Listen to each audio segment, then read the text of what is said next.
Salam alaikum, dans cette vidéo, on va traiter l'exercice 1 de devoir 1. Le cas unique est un atome exotique et cet atome est formé en remplaçant l'électron de l'atome d'hydrogène par un K-, c'est une particule de charge -E et de masse Mk est égal à 967 ME dans le champ colombien de protons. A. Calculer la constante de Rydberg de l'atome K unique et en déduire l'énergie de liaison de son niveau fondamental. En déduire le rayon de la première orbite de l'atome K unique. Donc, on commence. XO1. Avant de commencer, il faut comprendre bien c'est quoi notre système. Alors, nous avons un atome d'hydrogène, c'est le noyau, la charge positive, le proton, et on a un seul électron avec une charge négative. Dans l'exercice, on vous dit que l'atome K unique est obtenu à partir de l'atome d'hydrogène. On a le même noyau positif, charge positive, Mp, et on remplace l'électron de l'atome d'hydrogène par une particule K-. Sa charge est négative. Avec la masse de cette particule K-, le Ko, est égale à 967, la masse d'électrons.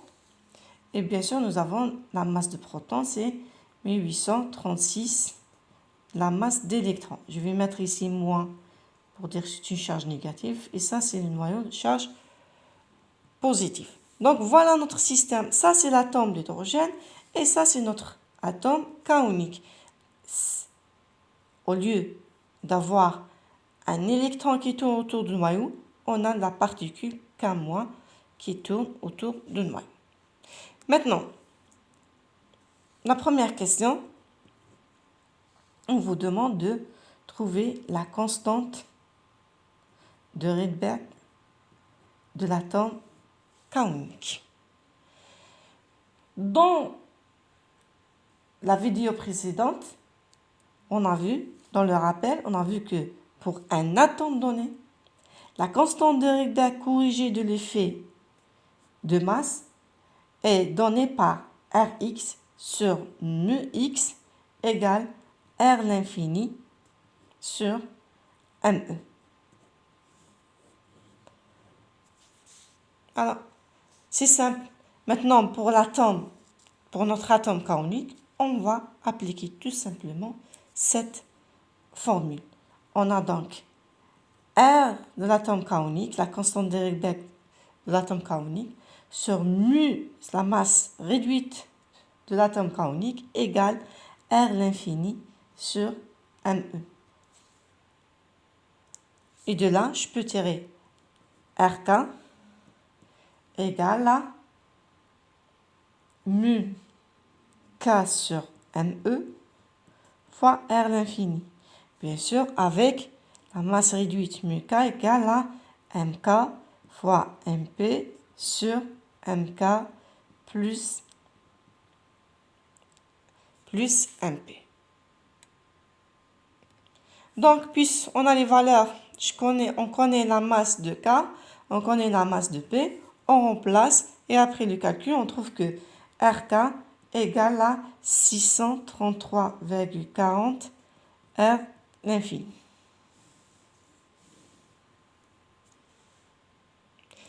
C'est très simple. Maintenant, cette constante RK, c'est une constante de Rydberg corrigée de l'effet de masse, de l'entraînement du noyau. Maintenant, si on vous demande de trouver la constante de Rydberg en négligeant l'entraînement du noyau ou la négliger l'effet de masse. Ça veut dire si on vous demande de trouver R l'infini de K. Alors, on remplace dans l'expression de R l'infini la masse de l'électron par la masse de MK. Ça, on trouve MK sur ME fois R l'infini. Voilà, constante de Rydberg de l'atome canonique non corrigé, et celle-là, c'est la constante corrigée de l'effet de masse.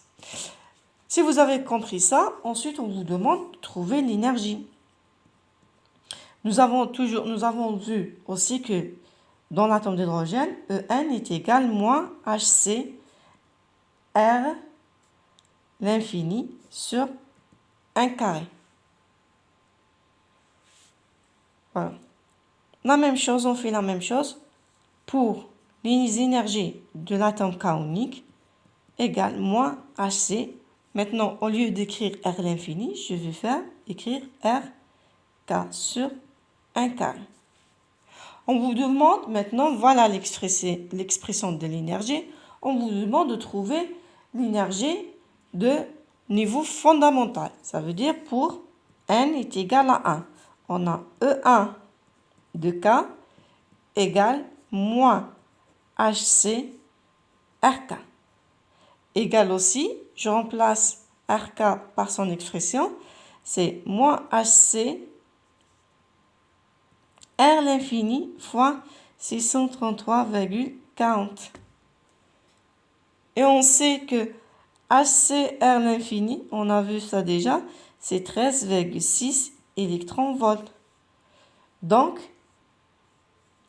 E1 de l'atome kaonique égale à 13,6 fois 633,40. Et on trouve, ça bouge maintenant. Voilà, et on trouve E1 de l'atome kaonique, c'est 8614,24 électronvolts.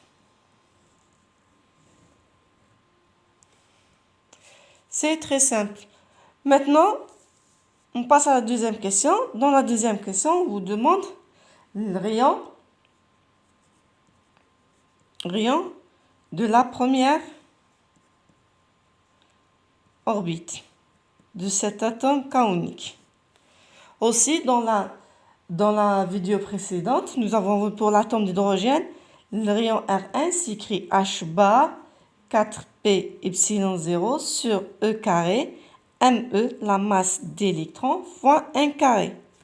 Et on a dit aussi que la première orbite, R1, son rayon R1 est égal à H bar 4P epsilon 0 sur E carré ME est égal à 0,53 angstrom. Et c'est le rayon de bord. Maintenant, on vous demande dans l'exercice le rayon de la première orbite de l'atome kaonique, K, égale,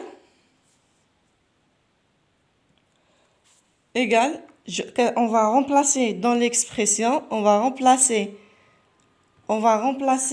la masse d'électrons par la masse réduite de l'atome kaonique. C'est H bar 4P epsilon 0 sur E carré. Et ici, au lieu d'écrire ME, je vais écrire mu K. Voilà comment je trouve le rayon. Maintenant, regardez bien, c'est maintenant, je vais multiplier ça, regardez bien, fois ME et je divise par ME. Je vais trouver, regardez, ça c'est quoi? C'est le rayon de bord ou bien le rayon de l'atome d'hydrogène. C'est ME, il me reste ME sur mu K fois R1 égale à R1 sur mu K sur ME. Et si vous remarquez bien, ce rapport mu K sur ME, il se trouve là. On l'a calculé déjà, égal à 633,40.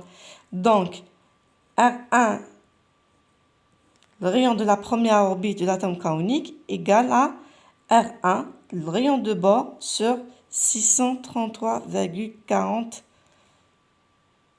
égale à 0,53 angstrom sur 633,40. Et on trouve R1